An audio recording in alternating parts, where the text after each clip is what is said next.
ప్రేక్షకులు అంత డబ్బు పెట్టి టికెట్ కొనుక్కుని వెళ్తున్నారు అంటే వాళ్ళకి సరైనటువంటి న్యాయం జరుగుతోందా లేదా, ఈ సినిమా బాగుందా లేదా అనేటటువంటి ఒక ఇది చూసుకునే వెళ్తారు. లేకపోతే ఆ రోజుల్లో సినిమా 100 days 1 year మనం చూసాం. దసరా బుల్లుడు, ప్రేమాభిషేకం, లవకుశ, కృష్ణపాండవ్యం, ఎన్నో సినిమాలు, ప్రేమనగర్, ఇవన్నీ సినిమాలు కూడా. ఇప్పుడు అసలు నిజంగా 100 days పిక్చర్ ఏమైనా ఉందండి? ఇప్పుడు కేవలం కలెక్షన్ అంతే. వాళ్ళకి ఏంటంటే ఆ రోజుల్లో ఆంధ్రాలో 30-35 ప్రింటర్ రిలీజ్ అయ్యేవి మెయిన్ సెంటర్స్ లో. ఆ తర్వాత బి క్లాస్ సెంటర్స్ అని ఉండేవి, మళ్ళీ తర్వాత వేసేవారు. ఫర్ ఎగ్జాంపుల్ కాకినాడ పక్కన పిఠాపురం ఉంది, పిఠాపురం పక్కన తుని ఉంది. అలాగేంటంటే ఏ క్లాసు బి క్లాసు అనేటటువంటి సినిమాలు రిలీజ్ చేసి అక్కడ కూడా ఆడేవన్నమాట. నిజానికి పిఠాపురానికి కాకినాడకి పెద్ద దగ్గరే, కానీ ఏంటి పిఠాపురం నుంచి కాకినాడ వచ్చి సినిమాలు చూస్తారు. కానీ పిఠాపురంలో కూడా మళ్ళీ సెకండ్ రిలీజ్ చేస్తే దానికి కలెక్షన్స్ వచ్చేవి. ఆ పక్కనే తునిలో చేస్తే అక్కడ కూడా ఆ దసరా కూడా 100 days ఆడేవి, అలా ఆడేవి. దానికి కారణం ఏంటంటే అప్పటికి ఇప్పటికీ కూడా చాలా ఇది ఉంది. ఇప్పుడు ఏంటంటే అయ్య బాబోయ్ నిజంగా ఇన్ని అప్పుడు వదలడమేది లేదు కదండి, ఓన్లీ ఆంధ్రప్రదేశే కదా. అంటే ఏపీలో రిలీజ్ అయ్యేది మొత్తం అంతా ఇది అయ్యేది. అప్పట్లో ఏంటంటే ఇవాళ కాకపోతే రేపు చూడొచ్చు, రేపు తర్వాత చూడొచ్చు అని చెప్పి ఎన్నో రోజులు హౌస్ఫుల్ అయ్యేదన్నమాట. ఇప్పుడు 100 days హౌస్ఫుల్ అయిన సినిమాలు కూడా ఎన్నో ఉన్నాయండి ఆ రోజుల్లో. ఇప్పుడు ఏంటంటే కేవలం 10 రోజులు, 20 రోజులు, నెల రోజుల్లోనే వాళ్ళ డబ్బులు రావాలి. దానికి కారణం ఏంటంటే అప్పట్లో కోట్లు, ఇప్పుడు కోట్లు. అప్పట్లో ఏంటి, మేము ఒకసారి ఈ లవకుశ దసరా అదేది మన బాలరాజు, కీలుగుర్రం, వాళ్ళు నాగేశ్వరరావు గారు, రామారావు గారి 7 సార్లు కలెక్షన్స్ అడిగితే ఆ పూర్ణ రిలీజ్ డిస్ట్రిబ్యూటర్స్ చెప్పారు, ఏమండి ఆ రోజుల్లో ఏముంది టికెట్ ఎంతో తెలిసిన అండి, నేల ₹10, కుర్చీ బెంచీ రూపాయి, కుర్చీ ₹2. ఇవి బస్తాలతో తెచ్చేవాట చిల్లర కుట్టేసి. విజయవాడ ఏది ఈ థియేటర్స్ ఉంటాయి కదా మొత్తం, ఏలూరు, ఇవన్నీ కూడా ఈ థియేటర్స్ లో పాతాళ భైరవికి, గుండమ్మ కథకి, మిస్సమ్మ, ఇవన్నీ కూడా ఈ మాయాబజార్, వీటి సినిమాలన్నిటికీ కూడా చిల్లరే కదా, రూపాయే కదా టికెట్, ₹1, ₹2. మహా అయితే ఇంకంతకంటే ఎక్కువ ఉండేది కాదు అప్పుడు వీళ్ళు ఏం చేసేవారు, ఇవన్నీ పెద్ద పెద్ద బస్తాల్లో ఈ చిల్లర. ఇప్పుడు దాంతో టాలీ చేసుకుంటే ఇవేం కాదు. దానికి కారణం ఏంటి చెప్పమంటారా, అప్పుడు గోల్డ్ ఎంత అండి, ₹100, ఇది ఈ రోజు ఎంత ఉందండి మరి. అందుకని చెప్పి కారణం ఏంటంటే ఆ రోజుల్లో ఉండే కలెక్షన్స్ తో ఇప్పుడు టాలీ చేస్తే ఇది కూడా అంతే అవుతుంది. ఇన్ని కోట్ల రూపాయలు, ₹100 కోట్ల. నాకు తెలిసినంత వరకు నేను అడవిరాముడు సినిమాకి సుమారు ₹1 నిర్మించిన సినిమాని వేసేవారు పోస్టర్ మీద ఆ రోజుల్లో. ఏది అడవిరాముడు సినిమాకి నేను చూశాను. సుమారు ₹1 అంటే నిజంగా సినిమాకి అయ్యా బాబో ఇంత షోలీ ₹1, ఇంత ₹1 అంటే ఆ రోజు. ఇప్పుడు ₹1 అంటే నిజానికి సినిమా ఫీల్డ్ లో ఏదో చిన్న టీ కాఫీలకి అది కూడా వచ్చేటటువంటి పరిస్థితి లేదనమాట. నేను ₹100 కోట్ల పెట్టి సినిమా బడ్జెట్ తీసి వీళ్ళు ఏమిటంటే సినిమా పరిశ్రమ ఎన్నో సినిమా రిలీజ్ చేసుకుని మొదట్లోనే కలెక్షన్ రావాలి. ఆ రోజులకి ఈ రోజులకి ఉన్న తేడా ఏమిటంటే అప్పుడు సెల్ ఫోన్లు లేవు, టీవీలు లేవు, సినిమా చూడాలంటే వేరే ప్రక్రియ లేదు, వేరే సినిమా వెళ్తే నాటకాలు ప్రతి చోట ఉండేవి కాదు కదా.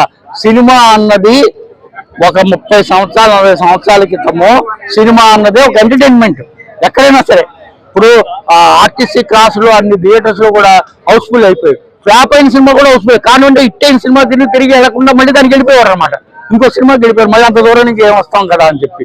కారణం ఏంటి, ఇప్పుడు ఉండేటటువంటి పరిస్థితి ఏమిటంటే సినిమా రిలీజ్ అయిన వారం రోజుల్లోనే మరి టీవీలో వచ్చేస్తుంది, జనాలు చూసేస్తున్నారు, హాయిగా ఇచ్చేసేస్తున్నారు.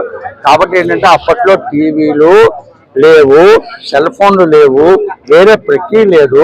100 days 1 year ఆడిందంటే కారణం ఏంటంటే సినిమా అన్నది ఒక ఎంటర్టైన్మెంట్ గా ఉండేది. అప్పుడు ఉండే ఆర్టిస్టులు కూడా చాలా కష్టపడి పనిచేసేవారండి. దానికి కారణం ఏంటంటే డబ్బు అన్నది వాళ్ళు ఎంత తీసుకున్నారు అన్నది పాయింట్ కాదు. అప్పట్లో వేల మీదే కదండి, 10,000, 20,000, 25,000 మహా అయితే వాళ్ళ రెమ్యునేషన్స్ ఆ రోజుల్లో. కాబట్టి ఏంటంటే ఇప్పుడు దేవదాస్ సినిమా అక్కినేని నాగేశ్వరరావు గారు కింద పడుకున్నారు, ఎన్టీ రామారావు గారు కృష్ణుడు వేషం వేస్తే కింద పడుకునేవారు, నాన్ వెజ్ అవి తినేవారు కాదు. నాగేశ్వరరావు గారు, అక్కినేని నాగేశ్వరరావు గారు దేవదాస్ సినిమాకి డ్రింక్ చేయలే, ఆయన మీగడ తినేవారు, పాల మీగడ. ఆ పాల మీగడ తిని ఆ మత్తుతో నటించారనమాట. అలాగే కృష్ణుడి పాత్రలో ఆయన చాప వేసుకుని కింద పడుకుని ఎంతో అది ఆర్టిస్ట్ యొక్క దానికి ప్రాణం పోయాలి. దేనికి ప్రాణం పోయాలి? ఆ యొక్క పాత్రకి ప్రాణం పోయాలి. ఇప్పుడు ఏమీ లేదు.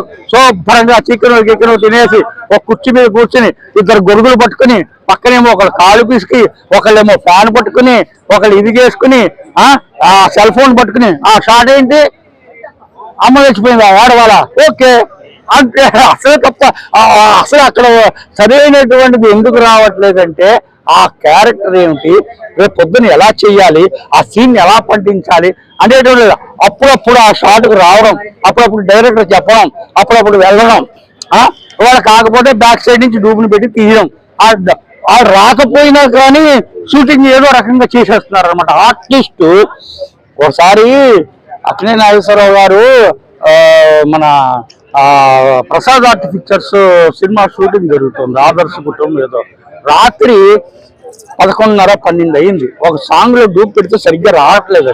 అది రాకపోతే అక్కడ నాగయ్య గారు, జయలలిత గారు వీళ్ళందరూ ఉన్నారు, ఎంతో మంది ఉన్నప్పుడు ఈ ప్రసాద్ ఆర్ట్ పిక్చర్స్ ఆ సుబ్బారావు ఫోన్ చేసి, ఏమండి సరిగ్గా రావట్లేదు డూపు పెడతాను కాబట్టి మీరు వచ్చి వీలుంటే రండి అని చెప్పి, అయ్యయ్యో తప్పకుండా వస్తానండి. రాత్రి ఆయన అంటే చెప్తాను, ఈ రోజు ఆర్టిస్ట్ ఎవరైనా రాత్రి 12 గంటలకి ఎవరైనా చేస్తారండి? ఎవరు చేయరు. శోభన్ బాబు గారు ఒక టైం పెట్టారు, నేను 9-10 గంటలకు వస్తాను, సాయంకాలం 5 గంటలకు ఆఫీస్ వర్క్ లా చేస్తాను, చేసి నేను వెళ్ళిపోతాను, నాకేమి దీని మీద నాకేమి ఇదేం లేదు. అదే ఫాలోయింగ్ చాలా మంది అలా చేశారనమాట. అదేంటంటే ఆర్టిస్టు ఆ రోజుల్లో కష్టపడేవారు, ఆ పాత్రకు ప్రాణం పోసేవారు. ఇప్పుడు మనం చూసాం ఎన్టీ రామారావు గారు దుర్యోధనుడు వేశారా, రావణాసుడు వేశారా, మరి కృష్ణుడు వేశారా, ఎన్నో వేషాలు వేశారా.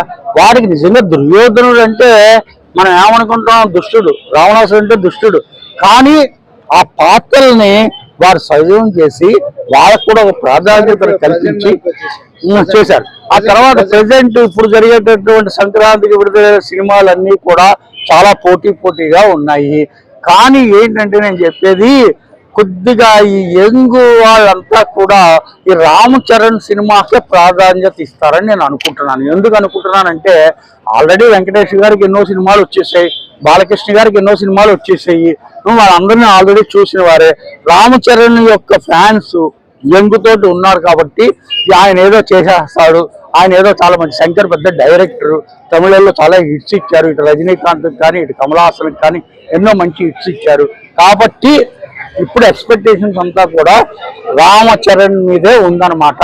ఈ వెంకటేష్ ఉన్నారు ఆల్రెడీ, వెంకటేష్ ఆల్రెడీ 19 రేసులో ఉన్నారు, వెంకటేష్ ఉన్నారు, బాలకృష్ణ ఉన్నారు. వాళ్ళిద్దరికీ ఒకలాగా ఉంటుంది, ఈ రామ్ చరణ్కి వేరేగా ఉంటుంది. కారణం ఏంటంటే ఇప్పుడు మనం అనుకుంటున్నాం కదండి, అన్ని చూస్తారండి ప్రజలు. ఏంటంటే ఈ సంక్రాంతి సెలవులు అటు వెంకటేశ్వరి చూస్తారు, బాలకృష్ణది చూస్తారు, ఇది చూస్తారు. దీంట్లో ఏది బాగుంది ఏది బాగుండలేదు అనేటువంటి కంపారిజన్ ఏంటంటే ఇప్పుడు ఏంటంటే ప్రజల్లో ఉండేటటువంటిది ఏంటంటే ముందుగానే ఈ ట్రయల్స్ అవన్నీ వచ్చేసి ఇది చేస్తూ ఉండేది. అప్పుడు ఓన్లీ మౌత్ టాకే. మా టైంలో మౌత్ టాక్ ఏంటంటే సినిమా బాగుందా లేదా అనేటటువంటి ఎలా తెలిసేదంటే అందరం వెళ్ళి హాయిగా ఇంటికి వచ్చిన తర్వాత భోజనం చేసి మేడమే పడుకుని సినిమా చూసాం, చాలా బాగుంది, కృష్ణపాణ్యం బ్రహ్మాండంగా ఉంది, లవకోస బాగుంది, లేకపోతే దసరా బుల్లోడు బాగుంది, ప్రేమనగర్ బాగుంది అనేటటువంటిది ఓన్లీ టాక్ని బట్టి సినిమా హిట్ అయ్యేది. అందరూ ఒకరికి అలా ప్రెషర్ అయ్యేది అనమాట. అప్పుడు ఏంటి, ఎక్కడ గోడల మీద చూసినా వాళ్ళ పోస్టులే, ఎక్కడ చూసినా కానీ పెద్ద పెద్ద కట్అవుట్లే అలా. ఇప్పుడు కట్అవుట్లు లేవు, ఈ వాళ్ళ పోస్టులు లేవు, అంతా టీవీ మీడియా వచ్చిన తర్వాత మార్పు అంతా వచ్చేసింది. కాబట్టి ఏంటంటే రేపు జరిగే సంక్రాంతి పండగకి ఈ 3 కూడా కోడి పందాలు ఎలాగైతే జరుగుతాయో అటువంటి సినిమా పందాలు కూడానండి. అప్పుడు కూడా సినిమాల్లో ఎంతో మంది బెట్టింగ్ కట్టుకునేవారు, ఇప్పుడు కూడా అది. కానీ దీంట్లో అన్నిటికంటే కూడా ఎక్కువ ఎంగు పూజ ఎవరయ్యా అంటే ఎంగు పూజ ఎంగు అంటారు చూసారా, అదే ఎవరయ్యా అంటే రామ్ చరణ్కి ఛాన్స్ ఉందన్నమాట. చాలా హెవీ ఎక్స్పెక్టేషన్. ఆ 2 ఎక్కువ పెద్ద సీనియర్ పుంజులైనా వాళ్ళిద్దరికీ పోటీ ఉంటుంది. లేదు, వాళ్ళిద్దరికీ పోటీ ఉంటుంది. అక్కడ రామ్ చరణ్ సెపరేట్, రామ్ చరణ్ అన్నది ఒక సెపరేట్. అతను ఏంటంటే చిరంజీవి గారి అబ్బాయి కదా అని చెప్పి కాదు పాయింట్ అక్కడ. రామ్ చరణ్ సెపరేట్. ఇక్కడ వెంకటేష్ కి బాలకృష్ణకి ఎక్స్పీరియన్స్ ఎంత ఎక్స్పీరియన్స్ ఉన్నా కానీ ఒక టైం వరకేనండి. ఇప్పుడు టైం ఒక చెప్పాను, ఎంత సీనియారిటీ ఉన్నా, ఎంత పెద్ద డైరెక్టర్ అయినా, ఎంత పెద్ద హీరో అయినా, వాళ్ళ టైం బాగున్నంత వరకే వాళ్ళ యొక్క పర్ఫార్మెన్స్, వాళ్ళ యొక్క ఇది బాగుంటుందో. ఏది వచ్చిన తర్వాత ఇంక మళ్ళీ ఇవి కుర్రోళ్ళతోటి ఫాలో కాలేరు వాళ్ళు, ఈ కుర్రోళ్ళతోటి. ఎందుకంటే ఇప్పుడు యంగ్ లాగా వాళ్ళు ఫైట్ చేయడం కానీ, ఇది చేయడం కానీ, డాన్సులు చేయడం కానీ, దూకడం కానీ, అవి కానీ. ఇప్పుడు కావాల్సింది ఏంటంటే యంగ్ జనరేషన్స్ కి బాగా ఫైట్లు కావాలి, డాన్సులు కావాలి, ఇది కావాలి.